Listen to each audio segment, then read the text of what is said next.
ಎಲ್ಲರಿಗೂ ನಮಸ್ತೆ. ಸೌಮ್ಯ ಸುರೇಶಾಚಾರ್ ಯೂಟ್ಯೂಬ್ ಚಾನಲ್ಗೆ ಸ್ವಾಗತ. ನಾನು ಸೌಮ್ಯ. ಶ್ರೀ ರಾಘವೇಂದ್ರ ಸ್ವಾಮಿ ಜೀವನ ಚರಿತ್ರೆ. ತಿಮ್ಮಣ್ಣ ಭಟ್ಟರು ತಿರುಮಲೆಯಲ್ಲಿ ಶ್ರೀನಿವಾಸನನ್ನು ಸೇವಿಸಿದರು. ಕೊನೆಗೆ ಒಂದು ದಿನ ರಾತ್ರಿ ಶ್ರೀ ವೆಂಕಟೇಶನ ಶಯನೋತ್ಸವ ಕಾಲದಲ್ಲಿ ವೀಣಾವಾದನ ಮಾಡುತ್ತಾ ಭಗವಂತನ ಪಾದಗಳಲ್ಲಿ ತಲ್ಲೀನರಾಗಿ ಹಾಡುತ್ತಿರಲು ದೇವರಿಗೆ ಹಾಕಿದ ಹಾರವು ಬಲಭಾಗದಿಂದ ಕಳಚಿ ಬಿದ್ದಿತು. ಶ್ರೀನಿವಾಸನು ವರವನ್ನು ಕರುಣಿಸಿದನೆಂದು ಆಚಾರ್ಯ ದಂಪತಿಗಳು ಪರಮಹರ್ಷದಿಂದ ಮಂಗಳ ಹಾಡಿ ಪ್ರಸಾದವನ್ನು ಸ್ವೀಕರಿಸಿ ಬಿಡಾರಕ್ಕೆ ಬಂದು ವಿಶ್ರಮಿಸಿದರು. ಅಂದು ರಾತ್ರಿ ಕಳೆದು ಬ್ರಾಹ್ಮೀ ಮುಹೂರ್ತದ ಶುಭ ವೇಳೆಯಲ್ಲಿ ತಿಮ್ಮಣ್ಣಾಚಾರ್ಯ ದಂಪತಿಗಳು ಒಂದು ಸುಮಧುರ ಸ್ವಪ್ನವನ್ನು ಕಂಡರು. ಕನಸಿನಲ್ಲಿ ಆ ದಂಪತಿಗಳು ಶ್ರೀನಿವಾಸನ ಗರ್ಭಗುಡಿಯ ಮುಂದೆ ನಿಂತು ಲೋಕ ಕಲ್ಯಾಣಕಾರಕನು, ಜಗನ್ಮಾನ್ಯನು, ಭಾಗವತ ಗ್ರಣಿಯು, ವಂಶಭೂಷಣನೂ ಆದ ಪುತ್ರನನ್ನು ಕರುಣಿಸುವಂತೆ ಪ್ರಾರ್ಥಿಸುತ್ತಿದ್ದಾರೆ.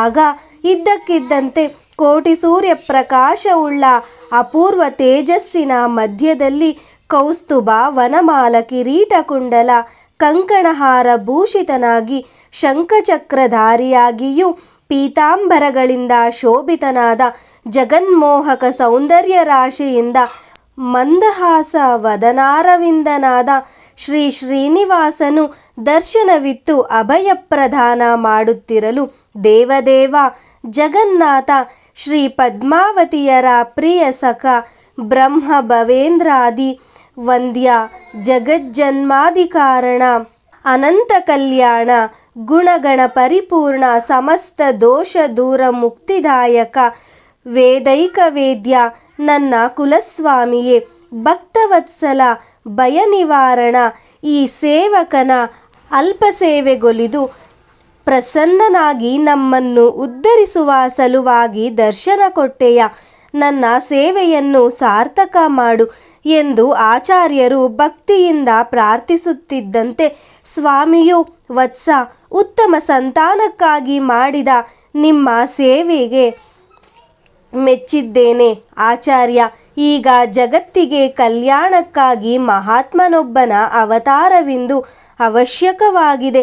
ನನಗೆ ಅತಿ ಪ್ರೀತಿಪಾತ್ರನಾದವನು, ಭಕ್ತರಲ್ಲಿ ಅಗ್ರಗಣ್ಯನು, ಸತತ ಮುಖ್ಯ ಪ್ರಾಣದೇವನ ಆವೇಶಯುಕ್ತನು, ಸದಾ ಲೋಕ ಕಲ್ಯಾಣ ಬಯಸುವವನೂ ಆದ ಸುಪುತ್ರನನ್ನು ಕರುಣಿಸಿದ್ದೇನೆ ಮತ್ತು ನಿನಗೆ ಜನಿಸುವ ಸುಪುತ್ರನ ಜಗತ್ತಿನ ಉದ್ಧಾರಕ್ಕಾಗಿಯೂ ಉತ್ತಮ ತತ್ವ ಸ್ಥಾಪನೆಗಾಗಿಯೂ ಕಟಿಬದ್ಧನಾಗಿ ಕರ್ಮ ಮಾಡುವನು. ಆತನು ನಿನ್ನ ವಂಶವನ್ನು ಮಾತ್ರವಲ್ಲ, ನನ್ನಿಂದ ಪ್ರವೃತ್ತವಾದ ಹಂಸವಂಶದ ಕೀರ್ತಿಯನ್ನು ಜಗತ್ತಿನಲ್ಲೆಲ್ಲ ಬೆಳಗಿಸಿ ಲೋಕಮಾನ್ಯನಾಗಿ ಮೆರೆಯುವನು.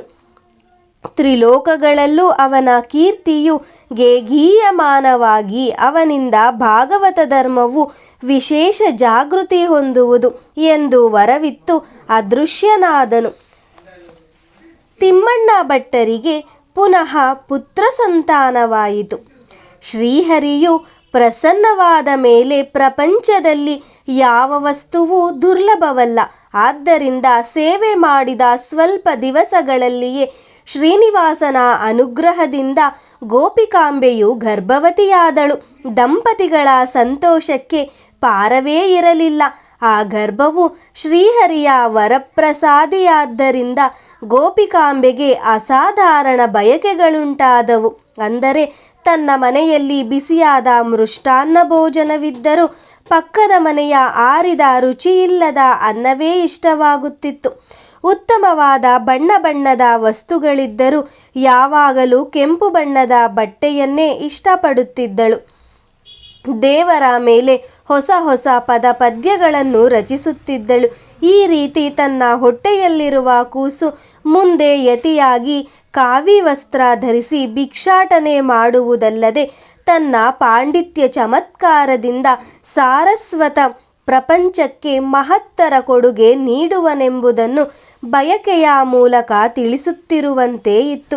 ಹೂವು ಅರಳಿದ ಮೇಲೆ ಸುವಾಸನೆ ಉಂಟು ಮಾಡುತ್ತದೆ, ಆದರೆ ಅರಳುವ ಮುನ್ನವೇ ಸುಗಂಧ ಬೀರುವ ಆಶ್ಚರ್ಯಕರ ಘಟನೆ ಇದು. ಆ ಗೋಪಿಕಾಂಬೆಯ ಗರ್ಭದಲ್ಲಿ ಬೇರಾರೂ ಇರದೆ ಶ್ರೀ ಪ್ರಹ್ಲಾದನೇ ಸೇರಿಕೊಂಡು ಭಗವದ್ದಾಜ್ಞೆಯಿಂದ ಮುಂದೆ ಶ್ರೀ ರಾಘವೇಂದ್ರ ಸ್ವಾಮಿಗಳಾಗಿ ಭಗವತ್ ಕಾರ್ಯ ಸಾಧನೆ ಮಾಡಲು ಕಾತರಿಸುತ್ತಿದ್ದರೆಂಬುದು ಆಕೆಯ ಬಯಕೆಯಿಂದ ತಿಳಿದು ಬರುತ್ತಿತ್ತು.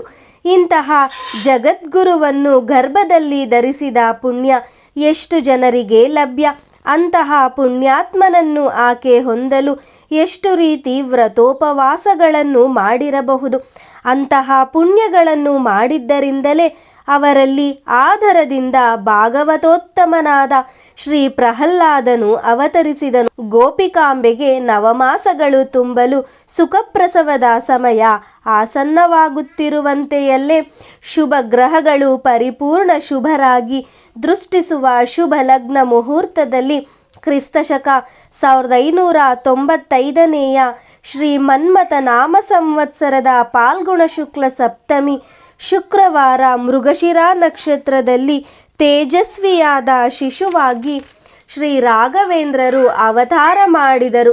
ಪ್ರಸಿದ್ಧವಾದ ಮಹಾನಕ್ಷತ್ರದಲ್ಲಿ ಮಹಾತ್ಮರಾದ ಶ್ರೀ ರಾಘವೇಂದ್ರ ಸ್ವಾಮಿಗಳು ಲೋಕ ಕಲ್ಯಾಣಕ್ಕಾಗಿ ಹುಟ್ಟಿ ಮಾನವ ಕುಲವನ್ನು ಉದ್ಧರಿಸಿದರು. ನನ್ನ ಮುಂದಿನ ವಿಡಿಯೋದಲ್ಲಿ ತಿಮ್ಮಣ್ಣಾಚಾರ್ಯರ ಮಗನಿಗೆ ವೆಂಕಟನಾಥ ಎಂದು ಹೆಸರಿಟ್ಟರು ಎಂಬ ಕಥೆಯನ್ನು ಹೇಳಲಾಗುತ್ತದೆ. ಧನ್ಯವಾದಗಳು. ಯಾರೆಲ್ಲ ನನ್ನ ಚಾನಲನ್ನು ಸಬ್ಸ್ಕ್ರೈಬ್ ಮಾಡದೆ ನೋಡುತ್ತಿದ್ದೀರೋ ದಯವಿಟ್ಟು ಚಾನಲನ್ನು ಸಬ್ಸ್ಕ್ರೈಬ್ ಮಾಡಿಕೊಳ್ಳಿ ಹಾಗೂ ನಿಮ್ಮ ಫ್ಯಾಮಿಲಿ ಮತ್ತು ಫ್ರೆಂಡ್ಸ್ಗೆ ಶೇರ್ ಮಾಡಿ. ದೇವರ ಕೃಪಾ ಕಟಾಕ್ಷ ಎಲ್ಲರಿಗೂ ದೊರಕಲಿ. ಸರ್ವೇ ಜನಾಃ ಸುಖಿನೋ ಭವಂತು.